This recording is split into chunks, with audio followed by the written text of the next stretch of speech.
cette nouvelle édition de l'Africa Newsroom. Aujourd'hui, deuxième volet de notre semaine sur l'agro-industrie, avec un dossier consacré à la filière rizicole au Sénégal. Au programme également de cette émission, en Ouganda, le premier débat télévisé des candidats à la présidentielle avait lieu ce 15 janvier. Et la République démocratique du Congo annonce sa volonté de poursuivre l'ancien chef de guerre Germain Katanga. Et pour nous accompagner pendant cette émission, Meissa Mbaye, vous êtes chargé de communication de la diaspora sénégalaise de France. Bienvenue. Merci. Et avec nous également notre éditorialiste Daoud Attal. Bienvenue. Merci Fanny. Bonsoir à toutes et à tous. Tout de suite, l'actualité du jour.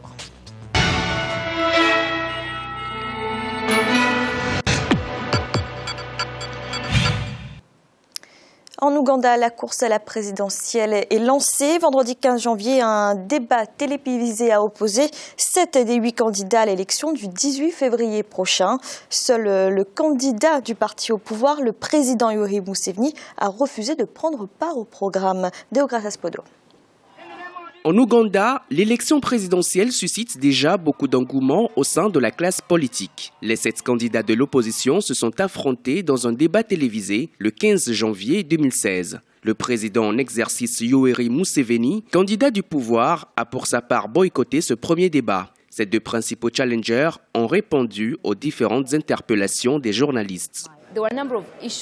Il y avait un certain nombre de questions que je pense qu'on aurait dû aborder, notamment celle de l'emploi, la question de l'agriculture et de la façon dont nous pensons en tirer profit pour améliorer notre économie. Certains candidats l'ont prévu dans leur programme de gouvernance et donc je pense qu'il fallait insister là-dessus. Les échanges entre les candidats ont été très relevés, notamment entre l'ancien Premier ministre Amama Mbabazi, qui a travaillé avec le président Yoweri Museveni, et son opposant historique Kizza Besigye. Certains observateurs invitent les acteurs politiques à contrôler leurs émotions et préserver la paix sociale. So long as there's a perception that the result has been fiddled with, tant qu'il y aura des soupçons en matière de transparence des résultats, je pense que le climat restera tendu, comme ce fut le cas au Kenya. Vous avez des soi-disant garde-fous pour éviter tout débordement et toute violence. Un dispositif rattaché aux forces de l'ordre qui demeure lié au pouvoir. Ce genre de situation va forcément créer des conflits. So-called crime preventers being passed out and attached to the police and the regime. L'élection présidentielle est prévue pour le 18 février 2016. Le président Yoweri Museveni est arrivé au pouvoir en 1986. Il brigue cette année un nouveau mandat. Le climat politique est un peu tendu dans le pays à l'approche de l'ouverture officielle de la campagne électorale. Daouda, cette absence du président à ce débat télévisé, est-ce que c'est une erreur dans la stratégie de campagne ? Oui, tout à fait, je le pense, Fanny, puisque c'est quand même un moment important pour l'ensemble des candidats pour présenter leur projet déjà, et puis ensuite confronter les idées, les candidats, pour que les citoyens puissent y voir clair. Donc, à mon avis, c'est ça le plus important. Et le fait que le président Museveni n'ait pas assisté à ce débat, ça représente quand même un gros problème, à mon avis. Dans une démocratie, déjà, il faut saluer le fait qu'il y ait eu débat télévisé. Il y a beaucoup de pays dans lesquels on ne peut pas avoir ce type de débat. On le voit aux États-Unis, on le voit très peu, mais sur le continent. Et donc, à la limite, c'était une belle occasion là pour permettre aux citoyens de voir plus clair dans le programme des candidats, dans leur manière de s'exprimer sur les différentes questions. Et donc là, je pense que c'est quand même un problème et ça ne joue pas en sa faveur. Meissa Mbaye, que pensez-vous de ce refus du président ougandais de prendre part à ce débat télévisé ? Oui, mais ce que doivent comprendre les présidents africains, c'est que là, on est en train de changer de façon de voir dans ces pays. Donc, il y a une génération maintenant qui connaissent beaucoup les règles de démocratie. On ne vote plus par rapport à l'ethnie ou par rapport à la tête d'une personne. On vote par rapport à un programme. Et là, c'était une occasion aussi de parler de sa gestion devant les journalistes. Et donc, le fait qu'il s'absente ou qu'il boycotte ce débat montre quand même de l'irrespect pour son peuple. C'est mon avis personnel. Daouda, que pensez-vous des forces en présence dans cette course à la présidentielle ougandaise, notamment des 7 candidats qui se présentent contre le président sortant ? Écoutez, il y a quand même 2 ténors qui peuvent véritablement s'opposer au président Museveni de manière directe, frontale est décisive. C'est l'ancien Premier ministre, effectivement, Mbabazi, et donc l'ancien aussi chef historique de l'opposition, tout à fait. Donc il y a là deux personnes qui peuvent concourir face au président actuel, d'autant plus que c'est une élection importante, puisque avant le référendum de 2005, il était seul à se présenter face à lui-même. Et donc là, il y a la démocratie est en marche dans ce pays, effectivement. On est passé d'une démocratie non partisane à aujourd'hui une démocratie, en tout cas, un début de démocratie. Donc à ce niveau-là, je pense que chaque candidat a ses chances, d'autant plus que l'ancien Premier ministre en question connaît bien, lui, le président et sa manière de gouverner, puisqu'ils ont cheminé pendant plus de 40 ans. Et il connaît ses failles, et à partir de ce moment-là, il peut très bien proposer des choses alternatives face au président Museveni. Donc voilà la situation. Maintenant, l'important, c'est que la démocratie puisse s'exprimer, le peuple puisse s'exprimer, et que le vote du peuple soit respecté en Ouganda, parce qu'il y a quand même d'autres priorités qui attendent les Ougandais. Alors justement, Yoweri Museveni est au pouvoir depuis 1986, donc 30 ans. Est-ce que c'est un peu une élection tournant? Pour la première fois, on a une possibilité d'alternance politique. Ah oui, je le crois. Maintenant, quand on voit aussi que Museveni garde l'appareil politique de l'État, soi-même, il y a même des membres de sa famille qui occupent des positions stratégiques, dont sa femme et son fils. Donc à partir de ce moment-là, c'est quand même difficile de lui arracher le pouvoir, mais c'est une occasion pour qu'il y ait effectivement alternance démocratique.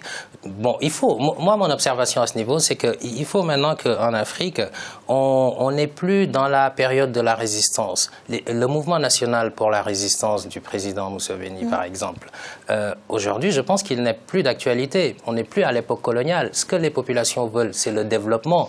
Et donc, c'est tout à fait normal que les gens qui ont été avec lui dans la lutte pour la conquête du pouvoir, pour la liberté, ne le sont plus aujourd'hui s'ils voient que le président en question s'oriente de manière différente par rapport aux intérêts des populations, c'est-à-dire l'amélioration de leurs conditions de vie.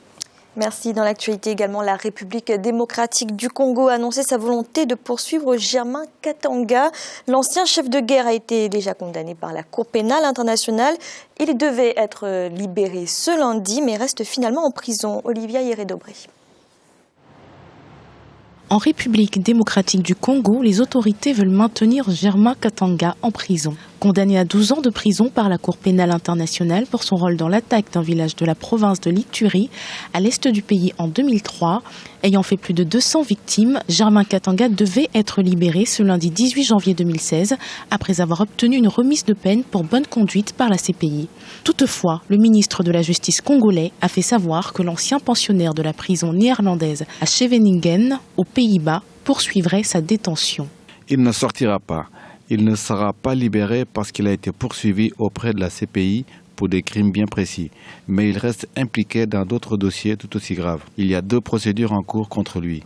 Une procédure auprès du parquet général de la République en ce qui concerne son rôle dans l'assassinat de 9 casques bleus à Ituri en 2005. La seconde procédure le concernant est auprès de l'auditorat général des forces armées.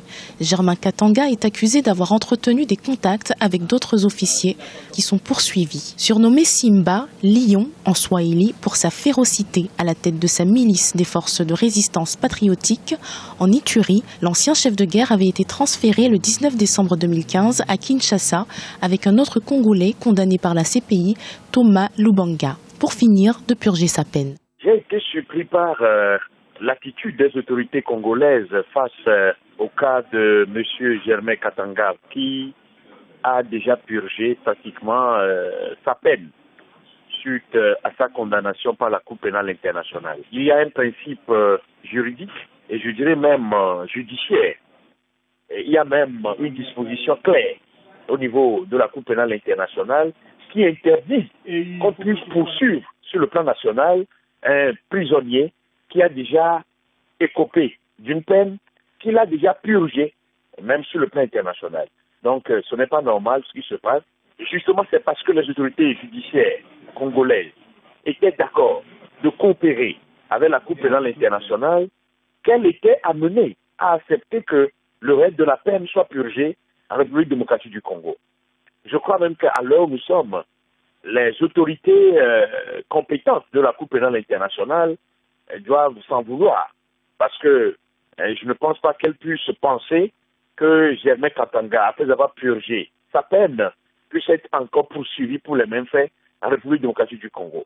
Je dis que c'est contraire et c'est en marge des tests élémentaires qui gouvernent les juridictions nationales et internationales.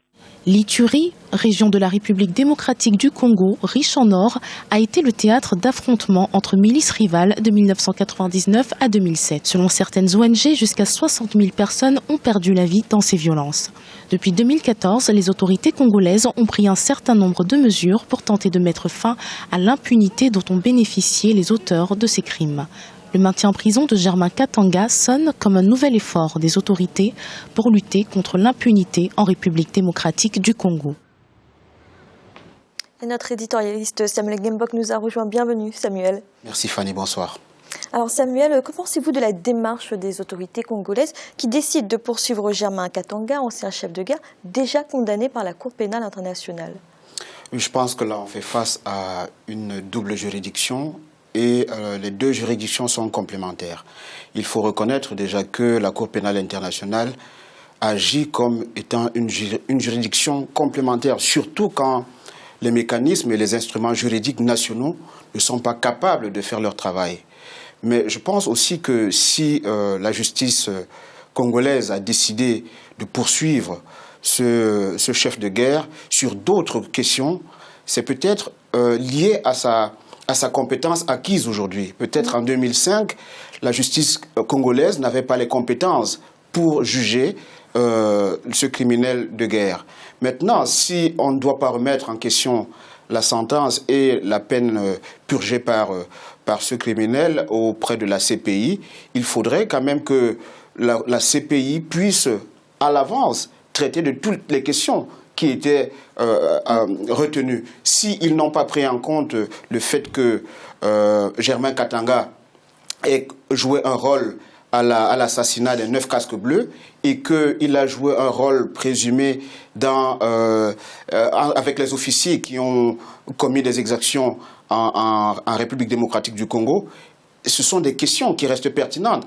Parce que si on ne revient pas sur ces questions, les victimes n'auront pas accès à la justice. Et il faut que la justice soit faite, qu'elle soit dite au bénéfice des victimes. Et je pense que si la justice congolaise prend à bras le corps ce dossier, c'est pour aussi rendre les victimes ce qu'ils ont de droit. Voilà. Daouda, vous êtes d'accord avec Samuel? Il n'y a pas de contradiction dans cette démarche des autorités congolaises? Je ne crois pas, Fanny, étant donné que les faits qui sont reprochés et qui sont censés être jugés prochainement en RDC concernent d'autres éléments qui n'ont rien à voir avec ce pourquoi M. Germain Katanga a été condamné à la CPI. Là, c'est clair. Donc, partant de là, sur ce principe-là, moi, je suis complètement d'accord qu'il y ait eu un jugement, que la justice congolaise puisse s'autosaisir pour quand même apporter la lumière sur ces faits-là.